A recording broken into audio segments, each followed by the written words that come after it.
Sari-Sari Channel, PDO, at yung Viva Cinema, mawawala. Yun sa mga loyal subscribers ng Signal TV, Sari-Sari Channel, PDO, Viva Cinema, signing off na. At Ma'am si OD, nagbabala sa isang taong walang pera? Bakit kaya pag wala kang pera, di ka naman iniimbita? At isang teacher, hindi mag-aabono sa kanyang brigada, eskwela. Kung anong nandyan, yan na yan. Period. At ang isang small content creator na may resback na laban sa Boy AC Garage. Sino kaya yun? Malamang hindi ako yun. Alam nyo po na may issue ang car nyo, ipaayos nyo muna. Ito at marami pang iba pa mga balita. Abangan nyo na lang, maya-maya lang.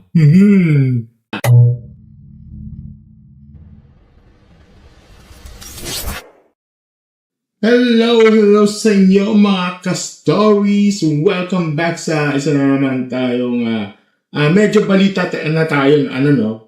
Itong segment na to is itong balita para sa ating ito yung stories balita natin. Mga stories, no? Alam niyo mga stories, may mga mundo ng media, no? Walang forever talaga. Pero itong balita, hatid ko ngayon, no? Hindi ito nakakalungkot, no? At nakaka-irita na rin sa mga loyal subscribers ng Signal TV. Akalain niyo yun, no? Ang taga ng Sari-Sari Channel, no? Na Sari-Sari Channel, PBO, Viva Cinema sa ere, no? Pero biglang signing off na effective June 1, okay? So, as of recording, no, bukas na, okay? Bukas na yung June 1. Ano namang pakulo ng itong Viva na to, no? Pag-usapan natin, pero basahin muna natin ang buong detalye. So, mula sa Telepinoy ng FB page, no, o sa meron siyang article ng Telepinoy na ang pagsasara ng Sari-Sari Channel matapos ng mahigit isang dekada ng isang malaking pagbabago sa Philippine Pay TV landscape. So, ilan sa mga mahalagang punto, no? Una, yung Sari-Sari Channel ay inilunsad noong 2016 sa partnership ng Signal TV at Viva, no?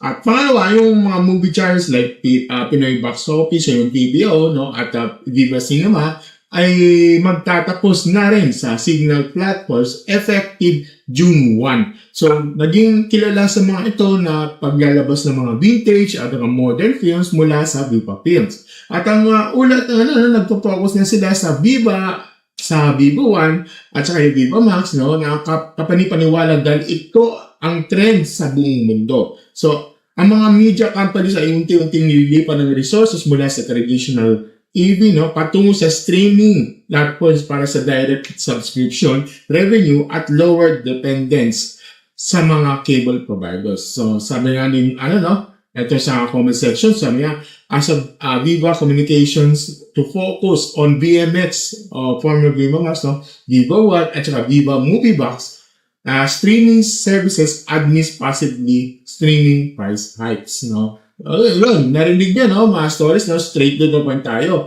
Itong ginagawa ni Viva na nag-pull out ng Sari-Sari, PBO, ng Viva Cinema, sa Signal, well, gaya din yung strategy nyo sa Disney, no. Kung naalala nyo yung Disney sa 5 years ago, 5 years ago, 6 years ago, matagal na, okay yun, no. Naalala yung bigla yung nag-dark stream yung Disney Channel, Star Movies, Fox Movies, nagkagulong lahat, okay, di ba? Kasi, bakit nila ginawa yun? Simple lang, no? Para piliin tayo mga subscribers ng Disney Plus app, no? Ganyan na ganyan ang laro ng Viva ngayon, okay? Ang original, gusto nilang gusto niyo kaming panoorin, no? Parang guys na kayo sa cable, mag-download na kayo sa app namin at magbabayad kayo ng panibagong subscription. Mga stories, no? Itong trend na to na hindi para sa ikabubuti ng viewers, no? Ito ay para sa ikabubuti ng bulsa nila, okay? Ginagawa tayong gatasan. Yung gusto nila sa kanilang content, no? Sa kanilang platform, at sa kanila ang 100% ang bayad mo. Wala na silang kahati ng cable provider katulad ng Signal, diba? Well, pero ang tanong ko dito, bakit Pilipino ay mabilis at unlimited internet. Unlimited internet para mag-streaming. Lahat ba pamilyang Pinoy, di ba? Lalo na mga nasa probinsya, especially, at kayang magdagdag ng panibagong monthly subscription fee para lang mapanood yung mga pelikulang dati ay kasama lang sa basic plan ng cable nila. Ang mangyayari dito, pinapatay nyo yung convenience sa traditional TV, sa cable, pindot-pindot lang sa remote, di ba? Yung pindot sa remote, no? Lalo ng lolo't lola natin, no? Para mapanood na ngayon, okay? Pahirapan nyo ang mga tao sa pag-login, pag-update ng app, at pag-monitor ng data, no? Well, ang katotohanan kasi ito, ang pagkawala ng Viva Bill ay isang modernong pag-hold up sa entertainment ng masa, no? Nagbabayad ka na sa singna, tapos unti-unti kinakawin ng mga paborito mong channels, no? Para lang itulak sa streaming app, no? Na may bayad din, di ba? Well, nakakasuka ng ganitong strategy, di ba? So, you know, kayo, mga sir, ano masasabi nyo yung lahat sa Viva chancing nyo? So, susunod ba kayo sa Viva 1 ng Viva Max, di ba? O titigilan nyo ba sa panonood? Comment daw below lang, no? At pag-usapan natin doon. Okay? Okay, sunod tayo. Next tayo sa balita, no? Sabi, balita na ito. Ito, ngayon nag-post ito galing ito kay Ma'am si Odi ng FB page niya, no? Ito sabi niya, no? Bakit kaya pag wala kang pera, di ka naman iniimbita? Pero pag mumaldo ka na, kaliwat kanan ang kasal, birthday, binyag, mamili ka na lang kanino ka pupunta sa dami ng nag-iimbita. So, mga stories, no? Yes, wag tayong dito, no? Wag tayong magiging sugarcoat dito, no? Alam natin yung kung bakit, okay? Simple lang ang sagot dito. Maraming tao ang user, no? Well, straight dito po na ako. Pag wala kang pera, no, tingin sa inyo, liability. Isang bibig na papakainin sa handa na wala ka namang pakinabang. Pero pag nalaman nilang pumaldo ka na, okay, pag nakita nilang naka-iPhone ka na o nakabili ka na ng motor, bigla ka na lang, naging VIP. Bigla ka nagiging best friend na agad in the instant, no? Bigla ka na naging ninong, di ba? O ninang, sabihin natin, ng ganitong ng taon, di ba? Bakit mga stories? Kasi hindi yung presensya mo ang habol nila dito, kundi yung laman yung pitaka mo, yung wallet mo, no? Gusto nila ikaw ang nino kasi alam nila malaki ang blue bill sa sobre. Gusto nila invited ka sa kasal kasi baka ikaw ang magregalo ng pinakamahal na appliances. Kung bukod sa appliances, ikaw na magkakabit ng yung blue bill na sa kanila habang nagsasayaw, di ba? Yung ikakabit, di ba? Yung mga pera na. Yun, di ba? Mga stories, no? Itong post ni Ma'am Shod ay isang sampal sa realidad ng isang toxic Filipino culture. Yung imbitasyon na hindi galing sa puso, no? Kundi galing sa opportunity. Nakakasuka yung mga taong hindi ka man lang kinakumusta kung lumuk ka, pero kung pag nakaangat-angat ka na, no, 'di ba? Sila pa yung may ganang magtampo pag hindi ka nakapunta sa binyag ng anak nila. So, well, opinion ko dito, no, pag pumaldo kayo, piliin niyo yung mga taong nandoon noong taong nandoon noong paltos pa ang bulsa nyo. No, doon kayo pumunta sa taong imbitado kayo kahit tuyo lang ang handa. No, hindi dahil sa inaasahan nilang regalo nyo, no. Huwag kayong magpapa-guilt trip sa mga tao. Attendance check, di ba? Attendance check lang ang habol sa inyo. Kasi ang totoong kaibigan dito, no, hindi tumitingin sa bank account bago mag-send ng invitasyon, no. Kailangan merong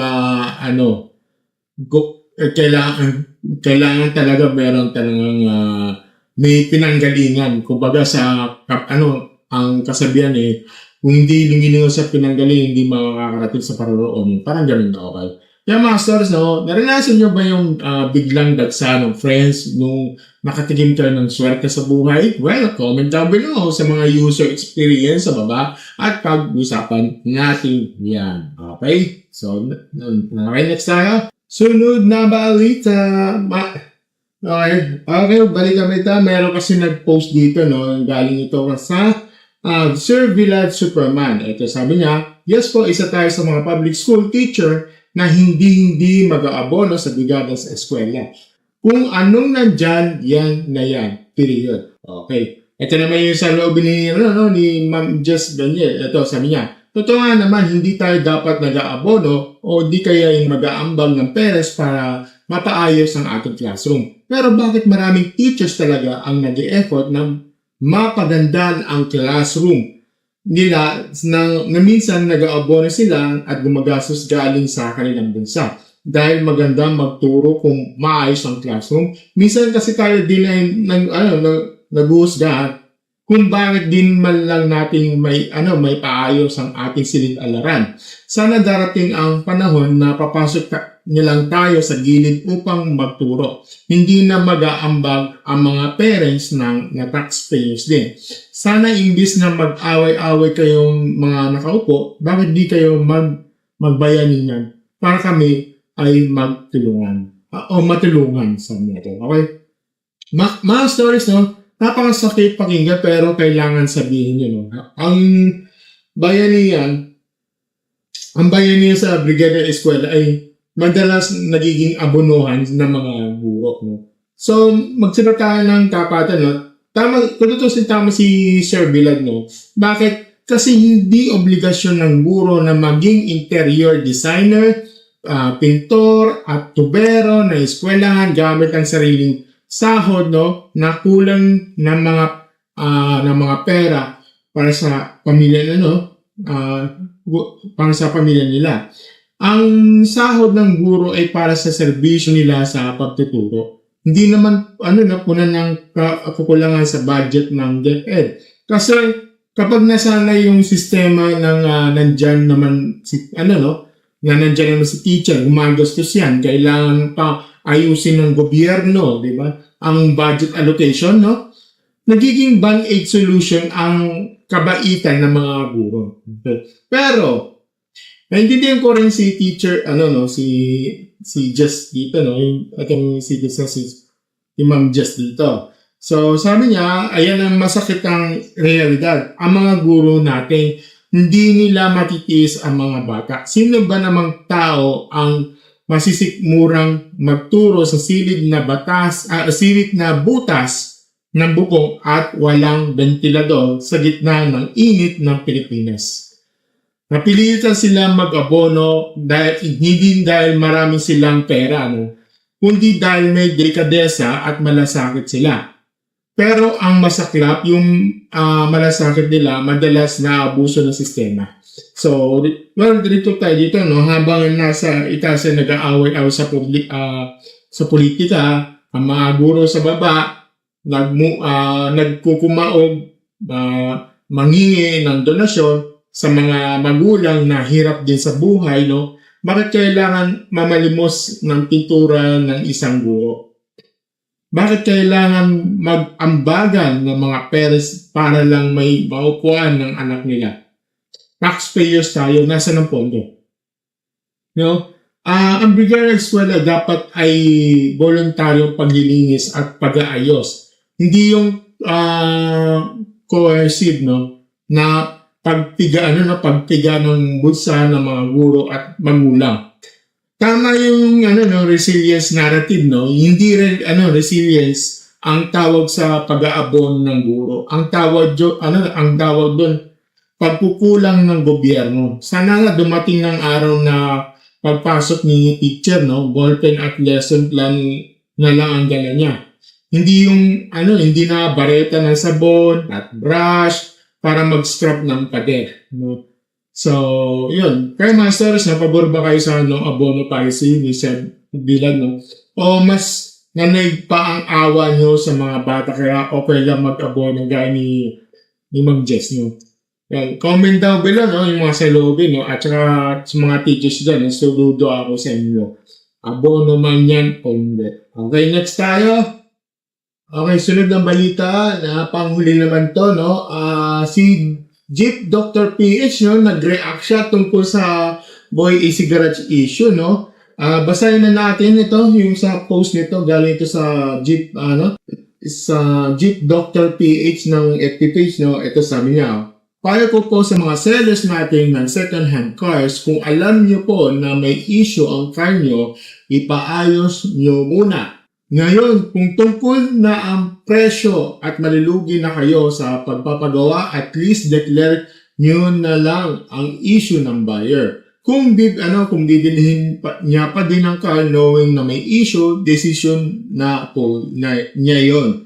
Okay. At siya na bahala sa future problem na mag-a-arise. Huwag din po tayo magagalit sa mekaniko na nag-check ng cars nyo, lalo na kung ma-discover niya ang hidden issues na hindi nyo dineclare. Obligasyon po ng mekaniko na maging tapat sa client niya. Tutumbasan lang po ng mekaniko ng tapat na serbisyo kung tiwala ang buyer na kumuha sa kanya. Kayo as seller, no? Kayo as seller ang may fault ng pagiging dishonest dahil hindi kayo nag-declare ng issue. So, mga stories, no? Ito yung sa akin, ito tayo. Napakaraming seller sa buy and sell ng sasakyan na mas malinis pa ang konsensya, no, kaysa sa makina na binibenta nila. So, itong issue ni Boy AC Garage, no, isa lang itong halimbawa na nakasanayang budol culture, no. Bakit kailangan itago ang sira? Dahil sa takot kayong hindi mabenta o dahil gusto niyo ng easy money sa kapinsanan ng iba, no? Well, tama si Jeep Doctor dito, no. Ang mekaniko, binabayaran yan ang buyer para maging mata at utak nila. Obligasyon nilang iligtas ang kliyente nila sa sakit ng ulo at panganib, no. Kaya yung mga seller na nagagalit nung mambablock, no, kapag nabubuko ng mekaniko ang hidden issues, no, bayan naman kayo, no. Ang tawag sa inyo, budol. Ang tawag sa ginagawa nyo, panggagago. Okay? So, isipin nyo, no? Pinaghirapan yung tao na pambili ng sasakyan, tapos baka yan ang huling ipon nila para sa pamilya nila, no? Tapos bibigyan nyo ng sasakyan, itinakbo lang sa dasal at retoke. Hindi lang hindi lang pera ang nakataya rito, kundi buhay. Paano kung sa highway tumirik o mawala ng preno? Kung binibenta nyo. Well, para ko dito mga stories, no, wag kayong bibili na sasakyan na walang kasamang pinagkakatiwalaang mekaniko. Okay? At sa mga sellers, no, hindi kasalanan na magbenta ng sasakyan na may issue, no? May issue. Ang kasalanan ay ang nagsinungaling ka all stock at no issue. Yan? Ang kasalanan dito yung magsisinungaling ka ng all stock at no issue, pero ang totoo dito, no, karag-karag na yung karag-karag na. Katapatan lang yung kailangan para maging maayos ang transaksyon. Kaya huwag kayong maging Boy AC Garage na puro forma, no? Yung isa kumukuha ng ibang photos na hindi naman sa kanya. Pero, may mga iba, yun, tulad niyan, ito, puro kulang at honesty yung ginawa niya. So, mga stories, no? Kayo, anong naranasan yung maging, mga budol sa pagbili ng second-hand car, no? O baka may kilala kayong seller na galit sa tapat ng mekaniko? Comment down below sa baba at babasahin natin yan. At yun ang ito yun ang tatapos ng ating video para sa araw na ito, no? At at ingat lang kayo mga stories sa dumating na yung nag-declare ng pag-asa ng habagat at ingat-ingat lang kayo doon sa lugar nyo. So, well, ako pala si Mikey, no? At as always, mga stories, don't forget to like, share, subscribe sa ating channel and click the notification button. Thank you and have a great day, stories. Bye!